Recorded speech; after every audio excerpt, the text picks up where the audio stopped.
जय श्री हरि, जय श्री कल्की माधव, जय श्री जगन्नाथ। जैसा कि आपने देखा कि ये वीडियो का थंबनेल उसमें दिया गया है कि आज हम ऐसी चीज़ों के बारे में चर्चा करने वाले हैं जो कली पुरुष के पूरी तरह से जाल को दृढ़ करते हैं। जो लक्षण हैं कि आपकी बुद्धि कली पुरुष द्वारा ग्रास कर ली गई है और आप कली पुरुष के एक खिलौने बन करके रह गए हैं। आपका युग परिवर्तन के दौरान बचना भी मुश्किल है। ऐसी चीज़ों के बारे में आज चर्चा करेंगे।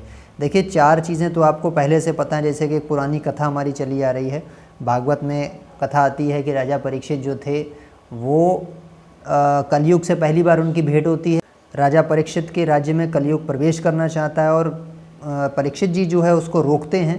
तब वह अनुनय विनय करता है तो उसे 4 स्थान दे दिए जाते हैं कि आप 4 जगह पर रह सकते हैं। उसमें पहला जो स्थान था वो मद्रालय था, दूसरा वेश्यालय था, तीसरा जहाँ पे जीव हत्या होती थी ऐसे स्थान यानी कि कसाई खाने इत्यादि, चौथा फिर जुए के अड्डे थे और 5वां उसने अनुनय विनय बहुत ज़्यादा की तो उन्होंने कहा आप सोने पर वास कर सकते हैं। तो ये तो 4-5 चीज़ें आपको पता हैं, मेरे जहाँ तक मुझे पता, और नहीं पता है तो इसमें क्लियर कर देंगे।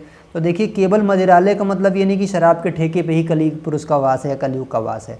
आप घर में भी अगर ला के शराब पी रहे हैं, कच्ची शराब बना के पी रहे हैं या किसी भी तरीके का एल्कोहलिक सेवन यूज़ कर रहे हैं, धूम्रपान कर रहे हैं, तम्बाकू, गुटखा, बीड़ी, सिगरेट, जिस प्रकार का भी आप नशा, ड्रग्स, डोपिंग इत्यादि कर रहे हैं, वो आपके मूलाधार से लेकर सहस्त्रार तक के जो कमल हैं आपके सूक्ष्म शरीर में, उनकी दैवीय शक्तियों को कुपित करता है वो।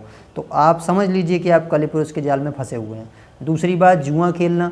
अब जुओं के अड्डे जो थे, ऐसा नहीं कि केवल जुए के अड्डे जो है जहाँ पर है वहीं पे कली पुरुष है। जुआ कहीं भी खेला जा सकता है। तो हर प्लेस वो जहाँ पर जुआ हो रहा है, जुआ क्या होता है जिसमें कुछ दाव पर लगाना पड़े, धन दाव पे लगाना पड़े, तो हर जगह जहाँ पर जुआ हो रहा है वहाँ पे कली पुरुष रहेगा। मांसाहार करने वाला व्यक्ति, मांस, मछली इत्यादि का सेवन, अंडे का इत्यादि का सेवन जो करता है, उसकी बुद्धि हमेशा कली पुरुष भ्रष्ट रखेगा, उसे अधर्म के अनैतिक कार्य कराने को उसको प्रेरित करेगा। और जीव हत्या करने वाले व्यक्ति, आप देखते ना, एक मच्छर को भी मारने को आचार्य प्रेमानंद जी हमारे हैं, वृंदावन के महान संत, उनसे पूछा गया कि ये मच्छर मारते हैं क्या स्वामी जी, इसमें पाप है? तो उन्होंने कहा हाँ, इसमें भी पाप है, उसे भी जीने का अधिकार है। तो किसी भी जीव जंतु की हत्या तब तक ना करें जब तक वो हमारे लिए बिल्कुल विवश ना कर दे, मजबूर ना कर दे। जैसे कि आपको सांप अगर डसने ही वाला है, परेशान है आप, तो उसे मारना पड़ेगा। अन्यथा की दृष्टि में जहाँ तक संभव हो सके उसे बचाने का प्रयास करिए, उसे भगाने का प्रयास करिए, ऐसी चीज़ें। तो जीव हत्या से हमें बचना है। फिर अवैध संबंध रखने वाले जो लोग हैं, उसमें बोला गया था परीक्षित जी ने कि आप वेश्यालय में वास कर सकते हो, कली पुरुष को बोला था। लेकिन जो कली पुरुष या कलयुग है वो अवैध संबंध रखने वाले जहाँ जहाँ लोग होंगे उनके बुद्धि पर वास करेगा, उनके मन को जो विचलित करेगा, उनसे अधर्म कराएगा, पापाचार कराएगा। तो अपनी पत्नी के अतिरिक्त जितने भी अवैध संबंध रखने वाले व्यक्ति हैं उस एकदम सतर्क हो जाएं। अगला था फिर सोना पहनने वाला। अब 4 स्थान उन्होंने परीक्षित जी महाराज ने दे दिए, तो 5वां उसने अनुनय विनय की, तो उन्होंने कहा ठीक है, 5वां स्थान हम आपको सोना देते हैं। सोना स्वयं परीक्षित जी महाराज पहने हुए थे, उनके मुकुट पर कलयुग विराजमान हो गया और उसके बाद उनकी बुद्धि को भ्रष्ट कर दिया। किया क्या उन्होंने, एक शमीक ऋषि थे, उनके गले में मरा हुआ सर्प डाल दिया जा करके, और उनके पुत्र श्रृंगी ऋषि ने परीक्षित जी को श्राप दे दिया कि आपको 7वें दिन तक्षक नाग डसेगा और आपकी मृत्यु हो जाएगी। तो इस तरीके से उनकी बुद्धि का विनाश हुआ परीक्षित जी की सोना पहनने से। अब ये सब तो चीज़ें कॉमन थी, चलिए ठीक है, एक हमारी पौराणिक कथा। लेकिन इससे अलग में अब कली पुरुष कहाँ कहाँ वास कर सकता है, और भगवान कल्की ने बिल्कुल स्पष्ट कर दिया है कि वो प्रकृति के देवता हैं, प्रकृति के भगवान हैं। प्रकृति की रक्षा के लिए सबसे पहली बात है वो अवतरित होंगे, मानव की रक्षा के लिए अवतरित होंगे, सज्जनों की रक्षा के लिए अवतरित होंगे, दुर्जनों का विनाश करेंगे, प्रकृति को हानि पहुंचाने वाले लोगों का विनाश करेंगे। तो इसमें और क्या क्या चीज़ें आती हैं वो अब देखते हैं। देखिए, सबसे पहले खराब मनोरंजन, जितने भी अश्लील टाइप सिनेमा बनाए जा रहे हैं, वीडियोज़ बनाए जा रहे हैं, गंदगी फैलाई जा रही है, हिंसा दिखाई जा रही है, रक्तपात दिखाया जा रहा है, ये सब कुछ कली पुरुष की खुराक है। आपको कली पुरुष अपने अधीन कर रहा है ये चीज़ें दिखा के, और आप उनको देख रहे हैं। इसका मतलब सीधी सी बात है, आपकी बुद्धि को वो भ्रमित करेगा।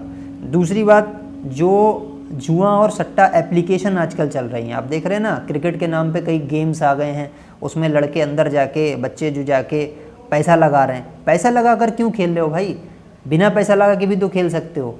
वो जानते हैं कि इसमें जीतने की संभावना ना के बराबर है, लेकिन करोड़ों रुपए का लालच देके उनको उसमें फंसाया जा रहा है। ये सब कली पुरुष का जाल है। ऐसे लोग जो भी हैं वो कली पुरुष के अधीन उनकी बुद्धि हो चुकी है, ये मान के चलिए।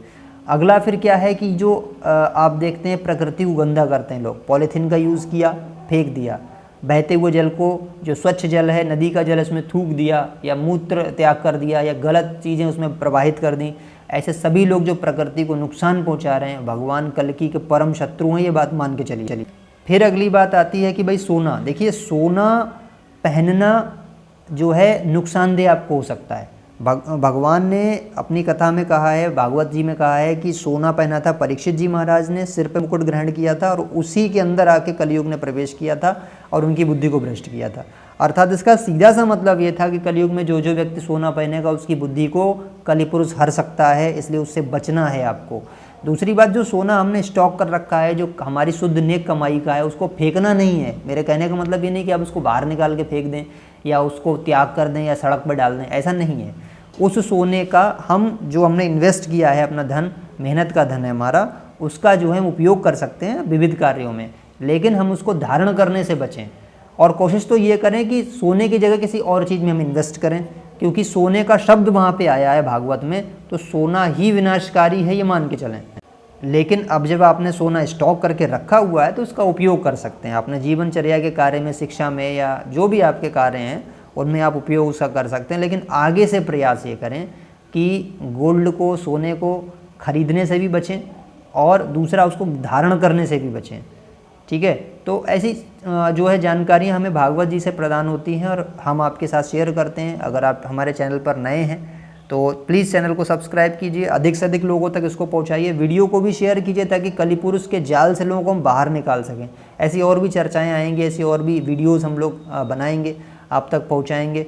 कल्कि भगवान का एक तुच्छ सेवक जो है आपकी जो सेवा में लगा हुआ है, उसका पारितोषिक मैं आपसे सिर्फ यही चाहता हूँ कि चैनल को सब्सक्राइब कर दीजिए, वीडियो को लाइक शेयर कीजिए और अधिक से अधिक लोगों तक हमारे चैनल का प्रचार प्रसार कीजिए। इन्हीं शब्दों के साथ जय श्री हरि, जय श्री कल्कि माधव, जय श्री जगन्नाथ।